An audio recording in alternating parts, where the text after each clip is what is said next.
Welcome to the Chat Marketing Podcast, your number one place to learn actionable strategies and tips that help you have more profitable conversations with your customers.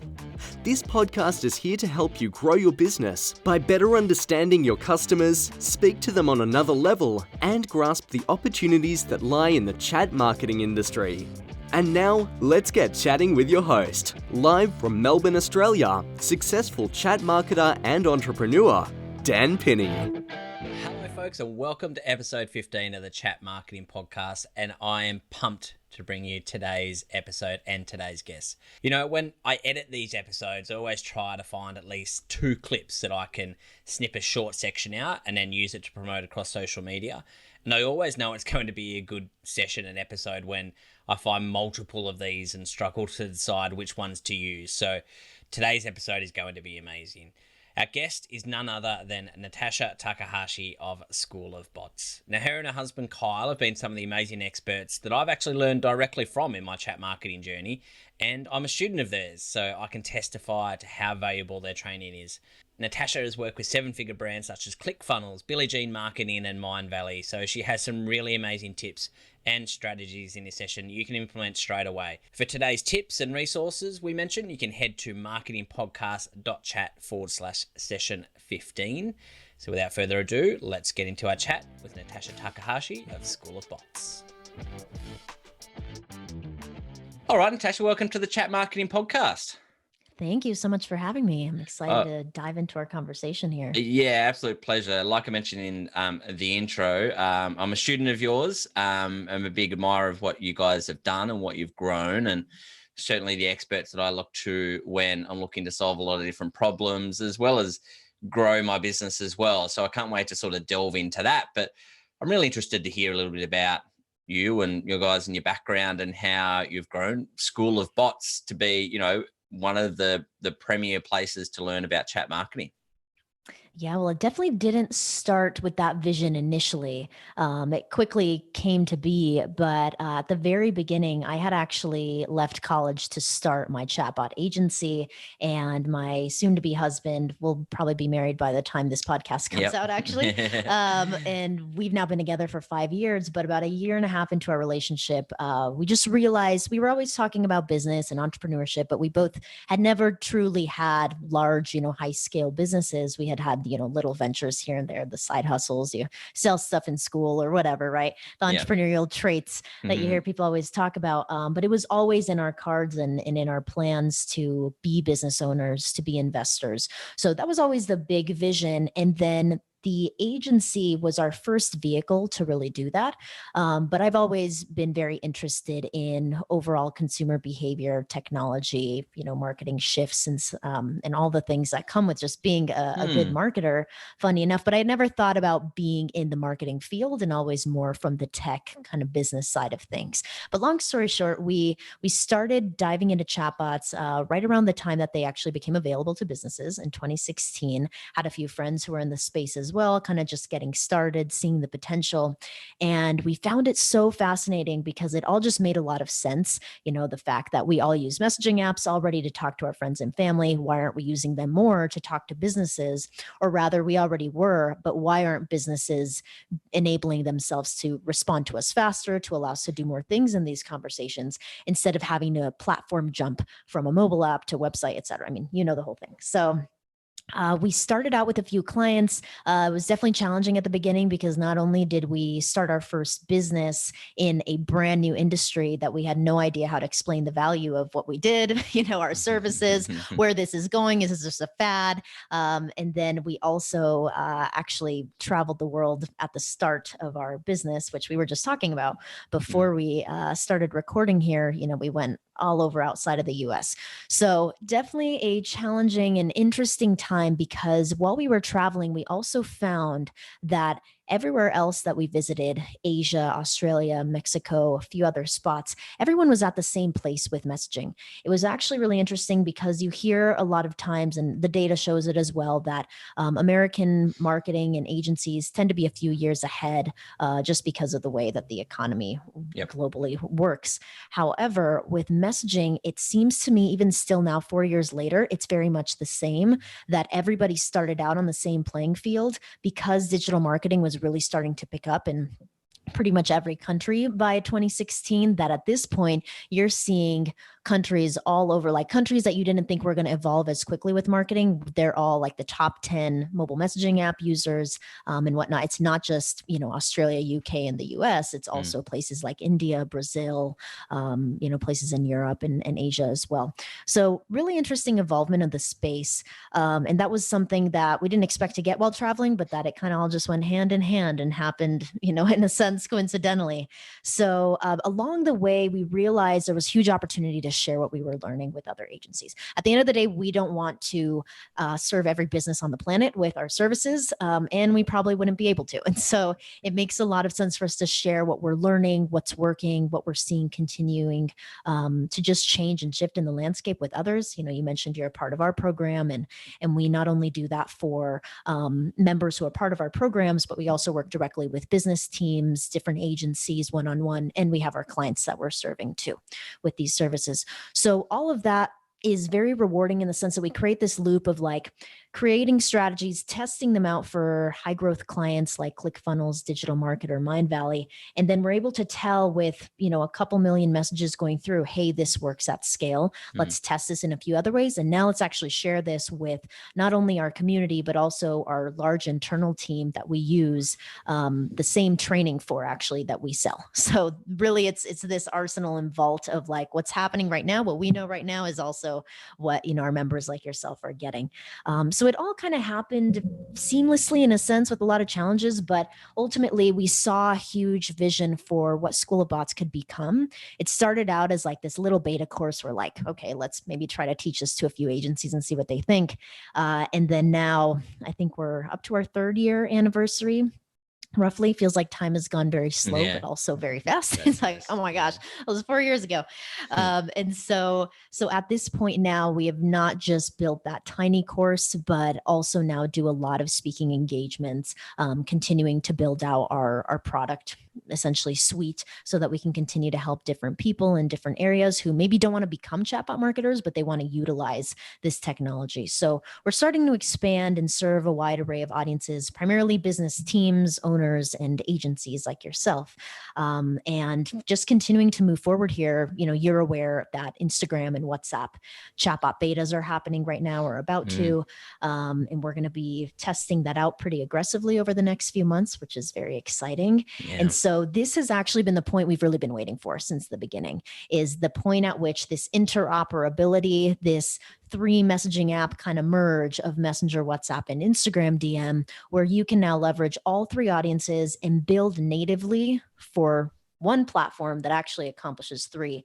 Because there's a lot of chatbot platforms that are like built for one platform and it'll go across Telegram, Slack, Messenger, WhatsApp, et cetera, all the same. Well, that's just not the case. And so with these 3 apps, there's huge power and potential in what businesses are going to be able to do. So now is actually a very timely opportunity for us to be having this conversation, because like everything that we've been waiting for is happening right now. So there's a lot we want to cover, but that was a little bit longer than I planned, but just some background on, how we got into this. No, that's great. It's all really valuable. I'm fascinated to hear you mentioned going back to you're always interested in sort of consumer behavior and the marketing space. What sort of drove that back in the day? What has sort of been a motivator for you to go down that path? Is there a reason why you decided that over others? Yeah, I think that just the general interest in understanding consumer behavior is what allows great business leaders to be great and to see the trends that are coming, to be able to invest in businesses before they happen. And at the end of the day, everything,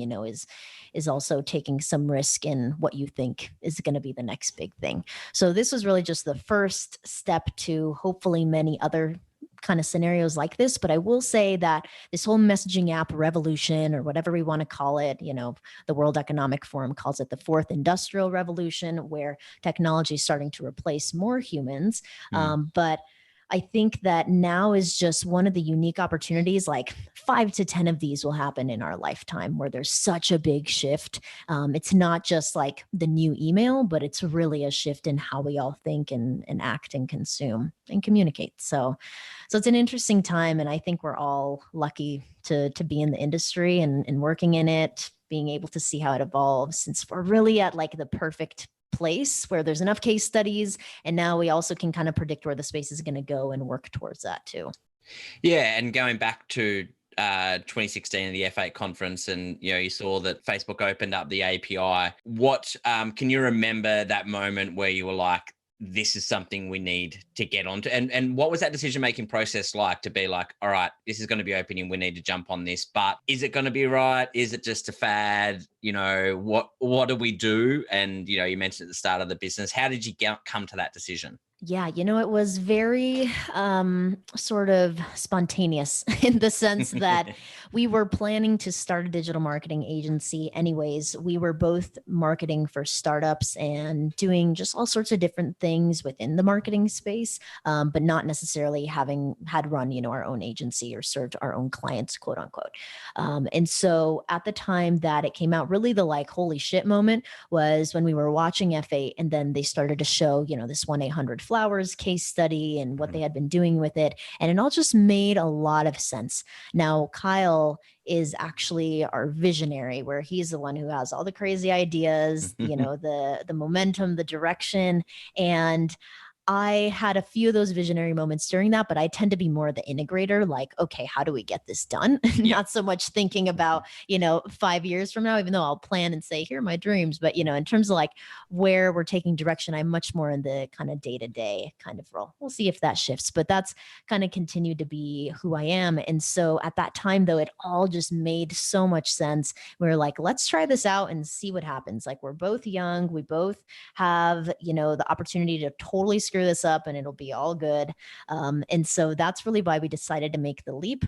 Now, today, 4 years later, I would definitely not recommend that anybody do that in a brand new space, but I think that's fair to do in the chatbot space, even now, because there's more results and things showing. But back then it was a huge risk that honestly, there was no logic other than we think this is going to continue to blow up. It must have been a really interesting decision to come to and see what it was, because chatting to Mike from ManyChat, and they saw it at the same time, and they had to make the decision in the middle of their accelerator whether they continue down the Telegram path or whether they completely change in the middle of an accelerator. And then they ended up obviously creating ManyChat, and as the story goes from there.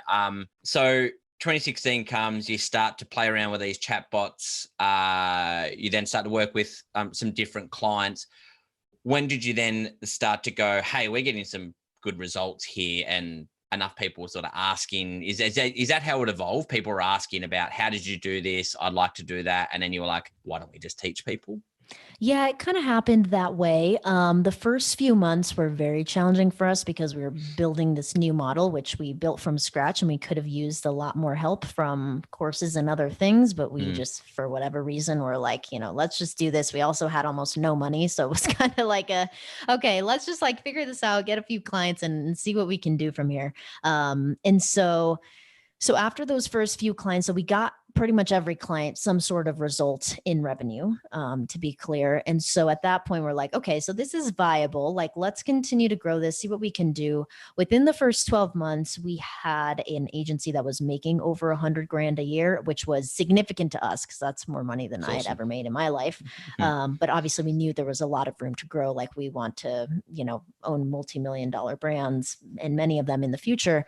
So we were like, this is just the first step. But let's see like what more we can do with this. So we continue to just expand that, kind of 3x that by the second year.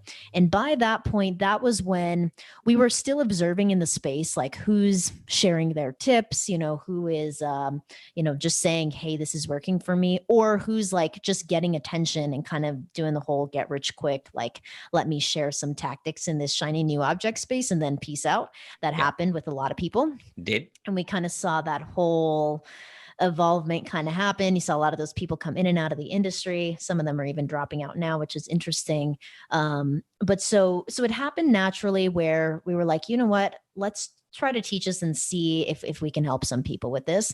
And I have always envisioned being able to help people through online education. I just didn't know what subject it was going to be. I just didn't know. And this was like 4 years prior to us doing, anything with our business. So I feel like it was always meant to be. And it just happened to be that there was a big opportunity for us to come in as a genuine but authentic figure who knows what we're doing and not just feeding you bullshit or feeding you something that worked 6 months ago, but we don't serve clients anymore or whatever because we make more money with courses or something, which tends to happen with a lot of people. And so they kind of stop practicing, and then the tactics, the strategies, et cetera, that they're doing are no longer working. Yep. So that's why being in the trenches is very important to us every day, so that we can also preach what's working, push that mission forward collectively instead of, saying stuff that might be outdated. You mentioned the people that come along and teach a lot of things in the industry, and I think we've all been through, and a lot of listeners would also have consumed a lot of different information from a lot of different people and just been that kind of sponge. One of the things that stood out with you guys, though, and one of the reasons why I joined the program was, and it was interesting earlier when you were saying Kyle is visionary and you were the person that brings it together. You're very much the person that when it comes to planning, processes, steps, and that's what I love about the course. It's like you don't just say go and do this. Yeah, it's like it satisfies my inner nerd because I love it. I appreciate the feedback. Yeah, it's just like do this, and then here's the document that you need, and here's what you do next, and here's how you plan, and here's how you build your team. Is that something that you set out to do at the start, to be like, these are the steps that we've done and this is how we've grown our team and this is how you can do it? Because I think a lot of the people say, yeah, I've done it, but they don't actually get into the trenches with you and show you the exact steps of exactly what you've done. So Kyle actually came in with a lot of systems knowledge from a startup that he had seen scale. They had like fired half of the staff and they were able to do more with, let's say, less resources in a sense. And that all happened because of their systems consultant who came in and taught a whole system from Edward Stemming, who is just a systems knowledge genius who has now passed away, but his methodologies live on. He helped like Toyota become who they are, et cetera. So he had come in with that knowledge and he was like, I want to build a business, right? We're going to implement all these systems, et cetera. And obviously I'd never seen any of that in practice. So I was like, this seems great. I'm a very organized person, but I also still have no idea what you're talking about.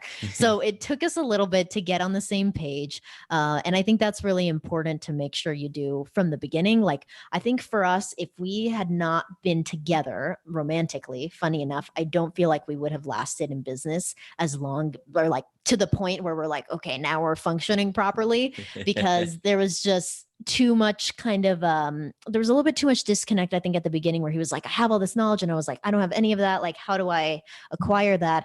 And so it was very difficult. But I think once we were in like month 5 or 6, it now all kind of started to click for me, which is why the question of like, do I go and join a startup or an agency and kind of get that experience first and then go and build my own business? Is that better than kind of going in and just trying to figure it all out on your own?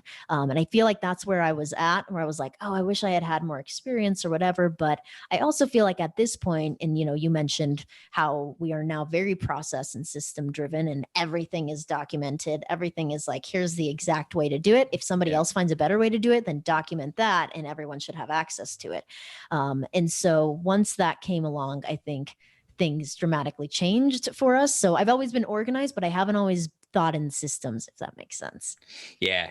Well, it's certainly the way that the course is laid out and to helping those agencies grow, brings me to my next question around, if people are building chatbots, maybe for themselves, maybe they've helped, we've all sort of started out helping some friends, family, people that have said, can you do one of these for my businesses? Taking on every opportunity that we see. Yeah. And then they're like, all right, this is, particularly we're heading into a real amazing time to be a chat marketer.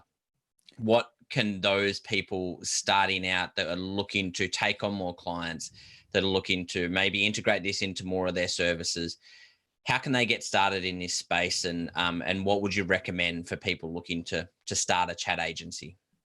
Yeah, so I think there's two types of people that this tends to boil down to. A, you are new to the agency model in the sense that you're not currently running an agency. Maybe you have in the past, maybe you have existing marketing experience, but you're currently building a new agency, let's say from the ground up. So for people like this, it is a little bit more challenging in the sense that chatbot marketing requires more skills, I would say, than most other digital marketing services, right? Email marketing, you've got to know how to write copy and understand psychology, maybe, some automations and integrations, but that's where it kind of stops.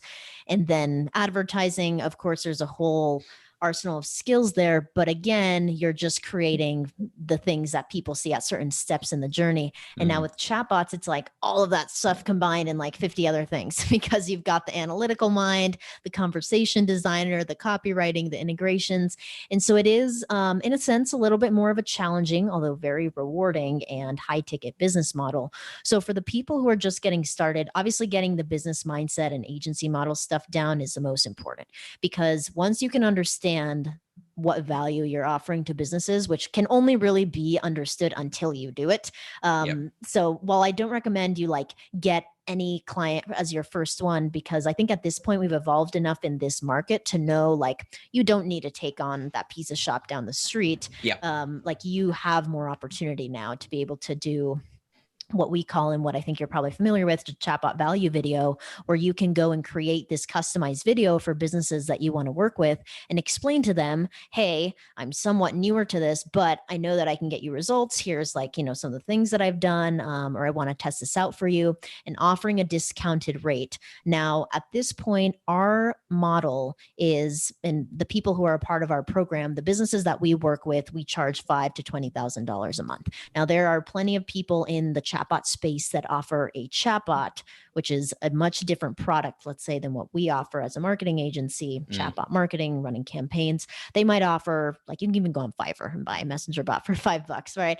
$500, $1,000, $2,000. But it's a much different model. And so if you follow our model of actually getting businesses results every month, like you would hire an advertising agency, then within that first to second month, you should be able to get them results and now be able to go up to your desired pricing, let's say. So that'd be like a simple roadmap. Without being biased, I would say that we have worked our asses off. I've worked like 11-hour plus days to create the training that we have and continue to keep it updated. So without trying to boost our stuff, like I would recommend anybody who wants to get started to go through our program, because it will get you where you want to go as quickly as possible. You can try to create YouTube playlists and read blog articles and all this shit, but at the end of the day, it just takes so much more time. And even though these people tend to have more time than money, you want to use that time as effectively as possible so you can get your first client, at least within the first month of you getting into all this, and then kind of figure it all out as you go, because you also have the tools to get results. I see plenty of memes where it's like, I just signed a, agency client. Now what the hell do I do? Yeah. There's some really awesome memes on the internet about that. And I think that while that may sound similar to the scenario I'm describing, it's also much different in the sense that when you have access to the training you need to deliver, then it's a much different game than you being like, oh shit, I'm just going to figure it out and test some things, even though I charge this business kind of an obscene amount for what I may or may not be able to deliver on. So and that's what I would say for that. Yeah, and that's the other good thing about the training as well, is that it does actually, it's how to get clients, but then also how to service them and serve them as well. Most important. Yeah, that little ROI thing, which is also something that you focus on a lot in your training around how to position your chatbots with clients, in that it's not just that shiny object anymore. This is an actual, this is a really critical part of the business that will move the needle and grow and scale your business. How do you convince potential clients around that when they're skeptical about it? Because we've all been there. People have heard about it, but they're like, it's just a funny thing that you can have these automated conversations with. But we all know that are in the trenches, that is growing a lot further than that. So how do you have those conversations? Because they're always tough. So, when we're in the discovery phase for a business that wants to explore using chatbots for their marketing, maybe for lead gen and closing sales, appointment booking, as well as operations, customer support, which, funny enough, we've always focused on these three areas from the beginning. For whatever reason, we approached chatbots with that mindset. And recently at Conversations Conference 2020, the head of Messenger said that those are their top three bucket use cases. And so we had kind of already seen that in our data, but it was nice to hear him like literally say marketing, sales, and support. And we were like, okay, cool. Just another little validation to know that we're kind of seeing the same thing as them. But in regards to portraying the value, I think one of the first best steps is using something like the chatbot value video, like a customized video to, depending on where you're at in the process, if this is a business you're talking to for the first time, or let's say maybe you met them at an event or they're like more of a warm lead, I would still create a video for them before you have a call to say, hey, here are the opportunities I see for chatbots in your business.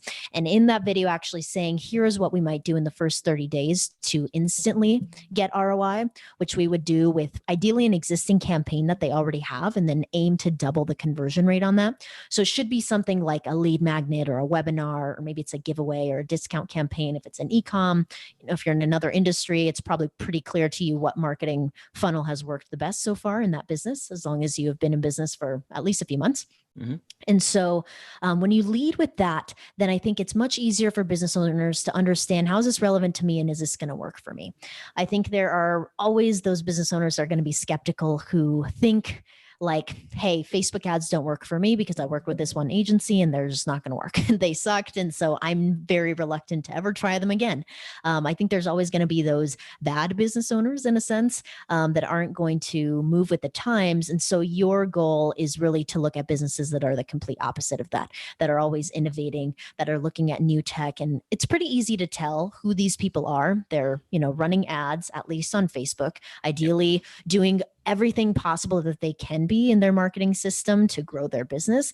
And so approaching these businesses, there's a lot of them, by the way. People tend to think like, oh, there's only, so few and they're so difficult to get in touch with, et cetera. There are plenty of businesses, especially with the pandemic happening right now. There are more e-commerce businesses being created than ever. And also existing e-com businesses need help with, lead gen and qualification, answering inquiries, all the things that they would have to hire so many people for, they could solve with Messenger.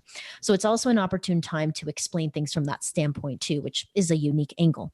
But anyways, to go back then to the process, after someone watches that video, then they don't mind like the numbers and the things that you would usually say, like Messenger has 1.3 billion active users and, all these things like open rates and click rates. That doesn't matter as much to them now that they understand the potential for results and how it's relevant to them. I think that's really the most important thing.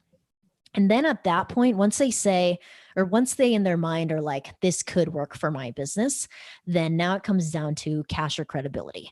Can we afford this? And is this person credible enough? Like, do I trust them? I think there has been a very interesting involvement in the marketing game where there are so many bad agencies that say they will get you a certain result and then aren't able to actually produce that. And then after a few months, businesses are like, okay, I'm over this, fire you, try to find someone else who can help me. They might even have to go through that process a few times for different digital marketing services. And ultimately that comes down to a lot of different types of vendors and partners you need to find in your business. But with marketing, because it's such a meticulous and important part of a business, it can be a very painful process to find a good agency. And so I think with the credibility piece, that's really important to most business owners, which is why if you are just getting started, being able to position it as, hey, I will work at a discounted rate and I'll even guarantee my services. I know some people are skeptical to do that for themselves because they're like, well, I don't really know. But it's like, well, if you can't be confident in yourself, then you probably shouldn't be doing this. So being able to say something like, hey, I guarantee that I will at least make you back, the fee that you guys gave me. I would maybe start with that, something that's a little bit softer.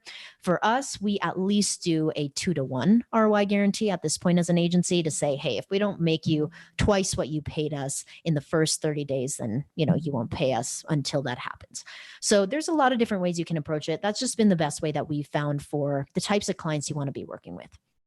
there's any red flags, or if they're like, hey, actually we're kind of over this now, or they don't imagine themselves working with you month and long term, then it's probably not going to be a good client anyways. And so you can just move on and take that as a learning lesson and practice. But really finding the right clients and then taking them through those steps of discovery that I just talked about, I think is one of the best ways that you can approach this, and then adjust the process for yourself. But no need to reinvent the wheel. We've tried so many different prospecting methods and all sorts of different ways to convince and explain to a business. But at the end of the day, you should just show them how it's going to work. And now you get past all the like annoying conversations of you like tripping up your words and being like, well, it's like this, or, here are all the numbers, and you just start to like pull stuff out of your ass. So yeah. That's a great little tip. And I think that is one of the biggest things. And the chatbot value video is delivered myself, and I know a lot of other people, quite a few clients as well, as far as being able to see it in action. And I think that's when people get it, is probably the easiest way to describe it, is that something just clicks from there. You mentioned, you've tried a lot of different processes and lead generation, and then also servicing clients. How big is your team now, and how do you structure your agency going forward, and what are the goals for the team going forward as well? Yeah, so we're actually going through a restructuring right now. Our team was bigger in early 2020. We were 10 people who were all active every day on projects. Right now, we're 6 people. So we actually cut down a little bit, because now we're restructuring our agency, where we kind of went from initially like, hey, let's have a few people do everything on the project. So they're going to each wear like 5 to 10 different hats and have these skill sets. And then this year we kind of expanded a little bit more, but I felt like we expanded in the wrong directions of the roles. And so now we've kind of come back to the core of like, okay, for starting next year, our agency structure is going to look much different than, not much different, but we're going to have people have more specific roles, because up until now, it's kind of been like, okay, let's figure out who can do what in the best way. People are going to wear a lot of hats. And now it's much more broken down to a marketing strategist. So someone who can actually own the project and say, we're going to take it in this direction. They can also double as an account manager, but we can have someone else who can be an account manager if needed to do client communication. Everyone on the team should be capable of talking to clients, though. I think that's one of the biggest bottlenecks that a lot of agencies tend to happen. And if everyone can just get on the same page about good etiquette with sending good Slack messages, emails, voice notes, whatever it might be, then you'll have a killer all-star team to start with. So we've got the marketing strategist, let's say, as the head of the project. And then from there, we have our conversation designer. So this is the person who previously we kind of bunched all this into one role. Like, okay, our chatbot marketing strategist is also going to go and create wireframes and things inside of ManyChat. They're also going to write the copy. They're also going to do integrations. Now that's all broken up. So the conversation designer can actually create the automation in ManyChat, know how to design the pathways. And then the copywriter, as a separate role in person, can come in and say, okay, now here, let me write the copy and put this into the wireframe. And then we've got our integration specialist who can go do things like Zapier, Integromat, custom things, webhooks, external data requests in ManyChat, all that good stuff. And then we've got our AI specialist who would come in and be able to help with things like dialogue flow, artificial intelligence, engines, and ultimately just make the bot smarter, because that is a whole role in itself that is developing more quickly than I think most agencies in the space are recognizing. So that will be a really key role. And we're actually putting out a dialogue flow course officially. It's been a long time coming, in January or February of next year. So I think that'll hopefully help a lot of agencies who are already in the space. Like, it makes a lot more sense to do this once you have the foundation built. If you come in and you're like, I'm just going to do AI, it's not going to go very well unless you're a development agency or something. But if you're in marketing, it makes more sense to understand how to do the campaigns and everything, and then add AI as a layer. So that's really kind of full circle what it all looks like. And then there's other little contractor jobs, like you might want something custom coded, or there may be graphic design or video editing that you need. But I think ultimately it comes down to those core roles that I just mentioned. And then those help us move projects really quickly and get stuff up and running. They're all primarily marketing roles, but they all get the tech back end and kind of everything in place without fluff or extra random roles with people. Yeah. And how do you get all of them on the same page? Because that's, it's one of the things I think a lot of agencies struggle with. And maybe it's easier being as part of you're all focusing on chat But how do you get them all on the one direction, moving in the same direction going forward? Yeah, I think that's actually a really important discussion because luckily we're all focused on the same service and the same skills. Even though people have different roles, we want everybody on the team to be capable of essentially doing each other's roles. Because I think instead of being like, hey, you have this title and this role, making more of an emphasis on we are one unit. And so if this person's out sick, other people should be able to fulfill that role, and vice versa, kind of just understanding all the different moving parts, because then your copywriter is going to perform better when they understand how to design conversations, and your marketing strategist will perform better when they understand the copywriting process. So that's really key. And being able to do things like job shadowing, which sometimes feels weird remotely, but I think that it can be really helpful, even like one day a month or one day a quarter, allowing the team to kind of be in touch with each other. Weekly huddles are also super important for culture. And now we're diving more into like general business building stuff. But Yep. I think that that's really key because we use our weekly team huddles as a time to not only like check in with each other and be like, hey, how's your week going? Giving shout outs and things to people who have done helpful stuff for you during the week, but also a time to be like, here are all the updates happening in the chatbot space. And here's what you guys need to know. Like, let's talk about what we think about all these different things.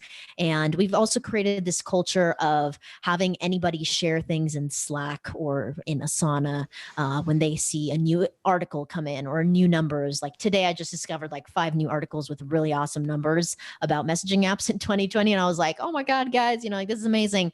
And then we start that conversation, because I think that the mindset and understanding of what we're trying to do here with the bigger vision is the most important thing. Even if we have people who maybe, and actually, I guess, I don't know where I was really trying to go with that. End of the day, I'm like, that was a great point. Just kidding. So to kind of bring it back to what we were just talking about, I think that all those things combined and that daily communication are really key. Some people do daily huddles, and that's cool, kind of helps keep everybody on the same page. But we've created a pretty robust system within Asana and Slack that allows us all to know the status of any milestone we're trying to hit, like a new campaign, as well as like little tasks that need to get done, recurring things. We have weekly team meetings for all our projects. So I think that constant communication is what ultimately helps us all know what's going on and not be like out of the loop where it's like a month passes and it's like, well, what have you been doing? And they're just all confused. So we've luckily never had that happen because we've always been really focused on that communication. Yeah. You mentioned earlier the interoperability, AI as well going forward. We've also touched on the opening of the Instagram and WhatsApp betas and API. What can you see 2020 being on the horizon for you guys and for chat marketing in general? Yeah, I believe that Instagram and WhatsApp, whether they become, I think they'll still maybe be in beta, and this is just a total estimation on my part. We have some confidential information, but that's not necessarily releasing anything. So I believe they'll still be in beta by the end of next year would be my guess. However, I do think that's going to be more of a public beta. And so right now they're doing very private beta where like Facebook is approving manually the businesses that are going to be able to utilize the tech. And it's just a very hands-on process, which is why ManyChat has been able to say, hey, 1 million businesses using our platform, like all of you guys can do this. So Facebook is being very cautious, which makes a lot of sense. And they have so much data now from messenger bots that this was always our vision and understanding of how they would go about this. They've tested so much now with Messenger that they know, how the conversation should look. They know what features they want on these other platforms, etc. So I think that 2021 will bring the opportunity for most businesses to be able to apply and use Instagram and WhatsApp bots. I do think they're going to be more limited. So Messenger will continue to be the main place that you can do literally anything you can dream of and think of in regards to use cases, whereas WhatsApp and Instagram will still be more limited, things like keywords, not really any broadcasting and that kind of thing, where like people come to you and get help rather than you directly reaching out to them, with a few use cases kind of as exceptions. For example, like how we have the message tags in Messenger, that it'll just be more restricted like that. Like there's no sponsored messages or anything like that, or broadcast one-time notifications. It's all more so like if you have a certain use case, then you can send that message out. Otherwise you can't. Yep. So that's how I envision 2021 will look. And then from there, I'd imagine it all goes very quickly, like all public, all the features are available from there, but we'll kind of see, because I think the pandemic slowed Facebook down a little bit too, with the development. And once that becomes available, and even now, we're already seeing it with Messenger, the marketing campaign side of it, and just continuing to utilize the features available will just continue to be more sophisticated. And I think that as long as they continue to evolve the conversation experience on all three platforms to look similar, that we won't necessarily all need to be learning 3 new platforms, but it'll be more so understanding how messenger bots work and then how you can use some of those features on the other 2 platforms. That's my guess for 2021. And then from there, like I mentioned, I think it's going to expand a lot more. Yeah. And what about, speaking about Instagram and WhatsApp, what about the connection with SMS and email as well? And ManyChat, Mike has said, when it comes to communication, we want to be the tool for you. Is that, and have you been testing SMS and integrating that a lot in 2020? And can you see that being integrated a lot more into campaigns going forward? Definitely. I think that every mobile messaging app that we use regularly and SMS are all a part of this necessary system that every business needs to be building. For some industries, it may still be a little bit early on just because of the way that the entire industry works. But even then, there's always room to be innovative. So I think with at least infocommerce and e-commerce, any online scalable models need to be building their systems out here with marketing, sales, and operations use cases with SMS, with Messenger, and soon with Instagram and WhatsApp. Because ultimately the goal as a business should be to be available where your customers want you to be, not so much where you only want to be available. So some businesses, only want to continue to do email because that's the easiest for them. They have the infrastructure and they don't want to have to go and figure out this whole thing. But maybe they get a ton of people DMing them on Instagram with their questions. And that's where those people want to have that conversation. And the same might go for all the other platforms. So there's actually a platform called Blinger. And I don't think they have products in English as much. It's a little bit more European, but the platform is interesting because it gives you a preview of what it would look like to talk to a business on any channel you want. So they have Telegram, Skype, WhatsApp, maybe Instagram, maybe not, Messenger, SMS, just web chat. So the chat widget on their website opens up when you click on it into all the different channels, and then you pick which channel you want, and then you start that conversation there. So it's an interesting futuristic outlook on what things might look like when a business can easily be available on every platform that you want. So I think right now the stage that we're at is like, one, there is immediate ROI that can be generated. So I think that should be the number one incentive for any business to start utilizing these tools. But then secondly is actually future-proofing your business for the next 5 to 10 years to say, if I want to stay in business, I'm going to need to know how to use these platforms to communicate. So I might as well do it now because it's available. There's agencies and experts that can help me. So let me just go and do that. You can start small, but you should start somewhere, because in, let's say, 2 or 3 years from now, it's not only going to be Messenger and SMS that are needed for a business to be on. It's now going to be Instagram, WhatsApp, and potentially other platforms that will be key. So as marketers and businesses, starting now makes things a whole lot easier than doing it, in a few years. Again, if you want to stay in business as an agency that has relative services to this, and also as businesses that need to be available, primarily B2C. B2B will look a little bit different, but definitely B2C. Just taking a little bit of a step back and maybe looking at, leaving college, traveling the world, growing school of bots. Have you looked back and thought where you would be if chatbots weren't a thing? Let's say that, let's say F8 in 2016, we're going down a different direction. Do you think, or do you ever think and look back at, what other avenue you might have gone down? Yeah, I tend to think about the opportunities all the time. There are plenty of things I probably would have done instead of this. It was never really, and the career path, this whole thing didn't exist before then. So how could anyone possibly predict this? But music has always been big for me. So I'm definitely going to be doing more in the music industry moving forward. And then just always continue to be involved in startups, both from the investor side and business owner side and inventor of products that will impact, be sustainable, and also are in industries that I'm very interested in. So I think wellness and beauty is also something that I'll definitely be exploring after, our run in the chatbot marketing space. I imagine either go two ways. Either we'll sell school bots in our agency and kind of move on, or we'll continue to run this, but then start to get into other things and not so much be the face of the business, in let's say 3-5 years.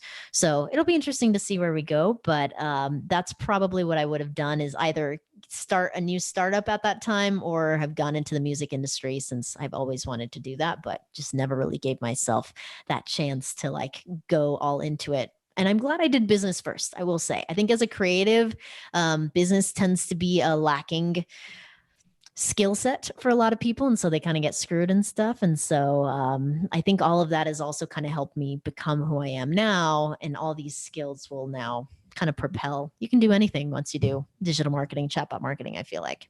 Yeah, it's great. Well, we're glad that you made the decision to go down this path. I always ask this question to guests in looking back a little bit as well, is how much of your success comes down to hard work and how much comes down to just pure luck at the end of the day? I would say that most of this business is hard work.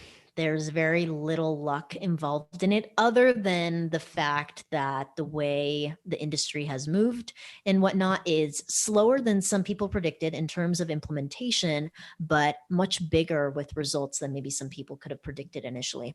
So I think that there was luck for us in the sense that we discovered it at the beginning and were able to ride that wave of growing at the same time as the industry. And even now, there is definitely still that opportunity. I would say at least for the next 3 years, there's huge opportunity for any agency to come in, become the go-to, and then be well established when, let's say, this quote unquote becomes saturated, like Facebook ads and other digital marketing services have. So I do think that luck, in the sense that we're all lucky enough to be living at this very moment in time where we can take advantage of this, but 99% of this is going to be hard work, because it does take a lot to understand this industry, understand the skill sets, and then actually go and get those results. But once you do that, it's a lot more smooth sailing. You'll have your processes. And like I said, it's all about the marketing psychology. The tools, the platforms are going to change. But if you can understand this within a few months, you can do anything with messaging apps, with SMS, and anything that comes out in the future in this area. One last question. Is there anything I haven't asked you that you think people would find of value? I think that the most important thing that most people who are offering chatbot services are missing is the marketing psychology side of things. And I know we've talked about that a lot, and I feel like psychology is always this buzzword in marketing where it makes people sound smarter than they are. But I think at the same time, it's such a critical piece that all these people who consume digital marketing information online look to people who are, running ads claiming that they have, some secret sauce, when it really ends up being a tactic oftentimes, and something that's not going to work in 6 months from now, because it's not based on psychology. It's based on just a trend or a fad that's happening. But the true principles that stand even 50, 70, 100 years later in marketing all are based on just human behavior. And so even though consumer behavior is changing, human behavior hasn't changed nearly at the same rate as technology. And so maybe a few book recommendations that I can give some people Absolutely. is breakthrough advertising, I would say, is my number one recommendation for anybody getting into this space. Now, it is written in, let's say, more outdated or older English. And so even though it's not like England English, it's still a little bit tougher for some people to get through. It's a little bit more dense, but it is just a phenomenal read. And as soon as you read that, you'll discover that a lot of the people that you consume from for digital marketing tactics and strategies, it's all literally the same stuff. It's just renamed and rebranded, but it all comes from those same principles. Actually, most of the time, that book, funny enough. So highly recommend you do that. Just go straight to the source, and understand what general marketing principles look like. And then you can apply that to literally anything you want to do. I think that in regards to something that also some people tend to dismiss in bots and just general writing is NLP. And so not necessarily natural language processing, but neurolinguistic programming. Yep. There's a lot of opportunities to do this in your bots. And so the book Frogs into Princes is a great starting point. Again, a little bit dense, but also good like principle books, so that then you can apply this stuff in pretty much anything that you're working on. I think that's plenty, because when you read those two, you can always continue to come back and reference them, and you'll notice how those principles allow you to not go and like copy everybody else, but actually create original thought that will convert the best for you, and really focus on what's at hand for the brands you're working with or for your own business. So those are just two little things that I think I would want to mention that aren't directly related to just chatbot marketing, but I think any good marketer, and quite frankly, any good business owner wanting to understand consumer and human behavior, should give those a read, or at least give them a skim. Yeah, absolutely. Oh, that's it's good timing for some good holiday reading for the people True. out there. Sit down and consume that in their preferred method. We'll have all the links to that in the show notes as well, which also brings me to where people can find out more about School of Bots and about yourself as well. Yeah, thank you so much for having me. First of all, this was an awesome conversation. I feel like we went in so many different directions and covered quite a bit of ground. We did. So yeah, feel free to reach out to me directly if you are interested in hearing kind of my best recommendation for where you can get started, whether you're an existing agency wanting to add bots to your business, or getting started, which we gave a little bit of advice there as well. So I would hope that was helpful. You can reach out to me directly, Natasha at schoolofbots.co, not .com. And our website is probably the other best resource to send people to, because we have dedicated resources for people in different positions. So like I mentioned, if you're a complete newbie to business and marketing, to someone running a multi 7, 8, 9-figure agency that wants to add this as a service, as well as a business owner or team that wants to hire or, dedicate some people within your organization to do this. So we have solutions for all of you that stem from our proven training at this point, that we are happy to support you however we can. Nice. Lovely. We'll have all the links in the show notes again. Hey, this has been a really interesting discussion. So glad we could make it happen. And I think on behalf of myself, and as well as a lot of people out there that I'm sure have consumed a lot of the information over the years from you, thank you for everything that you do for the chatbot community. I love the sort of analogy of, the tide rising all boats. And I think you've helped a lot of agencies get to that level, because it certainly helps the industry go forward. It helps more people get more businesses understand the space by doing it properly, doing it well, following the processes. So really appreciate everything you've done. And once again, thank you for your time today as well. Well, thank you very much. That's really why we do it at the end of the day. And it's, I think I mentioned that a rewarding loop for us to be able to just see other agencies also win big with this, because there's so many fish in the sea, in the sense that there's so much opportunity here that I think we've already seen so many agencies turn things around, people changing their lives and whatnot, not to get emotional, but I think that there's a lot of really good that this this industry has done that I think has been much different than other marketing services and spaces. So I really appreciate that feedback and the genuine thoughts. Yeah, absolutely. I think it hit the nail on the head there. It is certainly a very unique industry, and that's why this podcast exists, to be able to showcase some of those people and really interesting stories. And once again, thank you so much for sharing a little bit about your story today and bringing some value to the listeners out there. So thanks once again. Absolutely. Thanks for having me, and thanks for listening. All right, I hope you enjoyed today's episode with Natasha. She has an amazing story and some really valuable tips that I'm sure you would have got out of this session. It's one of those episodes that you kind of need to stop and start and go back and get some of those resources. Speaking of, if you want to get the links directly to those, that are either in the show notes, or you can head to marketingpodcast.chat/session 15. That's marketingpodcast.chat/session 15. And hey, just quickly, I've got a favor to ask. If you're enjoying this podcast, I'd really appreciate it if you could tell someone else about it. You can go to your podcast app and hit the share button, and then you can send the link directly to them. Or if you've got any feedback, by all means, head to the website at marketingpodcast.chat and let me know. You can actually have a chat with me there as well. Until next week's episode, have a great day. Bye-bye.